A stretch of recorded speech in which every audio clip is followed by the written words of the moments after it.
Pabna press ক্লাবের শেকর পাবনা ফাউন্ডেশনের আলোচনা সভা ও ইফতার মাহফিল অনুষ্ঠিত।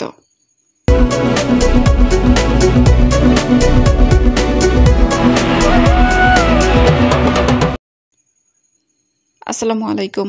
এডিপি বাংলার সংবাদে সবাইকে স্বাগত জানাচ্ছি আমি সোমা আহমেদ। পাবনা থেকে এম মনিরুজ্জামানের পাঠানো তথ্যচিত্রে দেখুন বিস্তারিত। শেকর পাবনা ফাউন্ডেশনের আয়োজনে পাবনা জেলার সাংবাদিক বৃন্দের সম্মানে আলোচনা সভা ও ইফতার মাহফিল অনুষ্ঠিত হয়েছে।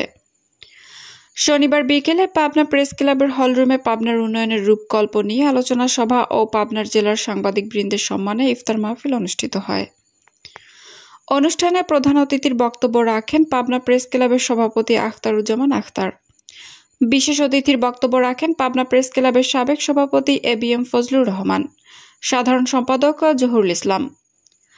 শেকর পাবনা ফাউন্ডেশনের সভাপতি খান হাবিব মোস্তফার সভাপতিত্বে ও শেকর পাবনা ফাউন্ডেশনের পরিচালনা পর্ষদ সদস্য এবং উত্তরবঙ্গের জার্নালিস্ট অ্যাসোসিয়েশন সাধারণ সম্পাদক গোলাম মাওলার সঞ্চালনায় প্রধান আলোচক হিসেবে বক্তব্য রাখেন পৌর জামায়াতের সাবেক আমির অধ্যাপক রাকিব উদ্দিন। এ সময় আরও বক্তব্য রাখেন পাবনা প্রেস ক্লাবের সিনিয়র সাংবাদিক আব্দুল হামিদ খান, সিফাত রহমান সনম, তপু রায়হান, এস.এম. আলাউদ্দিন, ঈশ্বরদী প্রেস ক্লাবের সভাপতি আজিজুর রহমান শাহিন, সাথিয়া প্রেস ক্লাবের সভাপতি মানিক মিয়া প্রমুখ। এছাড়াও শেকর পাবনা ফাউন্ডেশনের পরিচালনা পর্ষদের সদস্য, শহর ও গ্রাম পত্রিকার সম্পাদক নাজমুল ইসলাম, তাজুল ইসলাম, সরকারি বুলবুল কলেজের সাবেক জি.এস. মঞ্জিল হক, এডওয়ার্ড কলেজের সাবেক বার্ষিকী সম্পাদক জাহাঙ্গীর হোসেন, যুবনেতা রঞ্জু আলী সহ পাবনা প্রেস ক্লাবের সদস্য ও পাবনার সকল উপজেলা প্রেস ক্লাবের সভাপতি ও সাধারণ সম্পাদক বৃন্দ উপস্থিত ছিলেন। শেকর পাবনা ফাউন্ডেশনের 16 দফার উপর বক্তব্য রাখেন বক্তারা বলেন, এক সময়ের উত্তরবঙ্গের প্রবেশদ্বার হিসেবে পরিচিত 1828 সালে জন্ম নেয়া দেশের প্রাচীনতম জেলা পাবনা।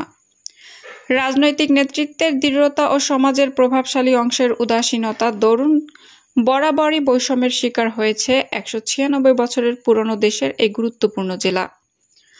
তাই আজ রাজনৈতিক ও শ্রেণী পেশার বিভাজন ভুলে বৈষম্য বিরোধী তরুণ প্রজন্মকে সাথে নিয়ে পাবনার আঞ্চলিক উন্নয়নে আমাদের সকলকেই এগিয়ে আসতে ঐক্যবদ্ধভাবে কাজ করার আহ্বান জানান।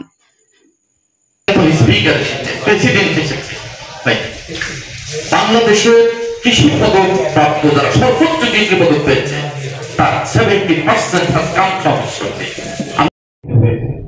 পাবনা উন্নয়ন ফোরামের প্রচেষ্টায় কি কাজ হয়েছে আমি জানি না, তবে তারা একটা উল্লেখযোগ্য কাজ করেছে। সেটা কি কাজ? পাবনা থেকে একটা ট্রেন থেকে রাজশাহীতে পাবনা এক্সপ্রেস না অত্যন্ত ঝুঁকিপূর্ণ পেশা। এই পেশা গত কয়েকদিন আগেও দেখলাম যে বাড়ি থেকে আহত হয়েছে, এর আগেও অনেকেই আমরা শিকার হয়েছেন। সাংবাদিকদের নিরাপত্তাও জরুরি, এই ক্ষেত্রে প্রশাসনের সহযোগিতা দরকার এবং সাংবাদিকদের ঐক্য দরকার। সাংবাদিকদের মধ্যে যে কোনো বিভাজন যাতে সৃষ্টি না হয়, যদি ছোটখাটো ভুল থাকে সেগুলো দূর করে দিয়ে উদারতার দৃষ্টিতে সবকিছু নিয়ে সাংবাদিকদের মধ্যে যাতে ঐক্য থাকে, শেকর পাবনা ফাউন্ডেশনের পক্ষ থেকে আপনাদের সকলের কাছে সেই প্রত্যাশা রাখি এবং শেকর পাবনা ফাউন্ডেশনের সকল কাজে আপনাদের সকলের সহযোগিতা কামনা করে আমার স্বাগত বক্তব্য শেষ করে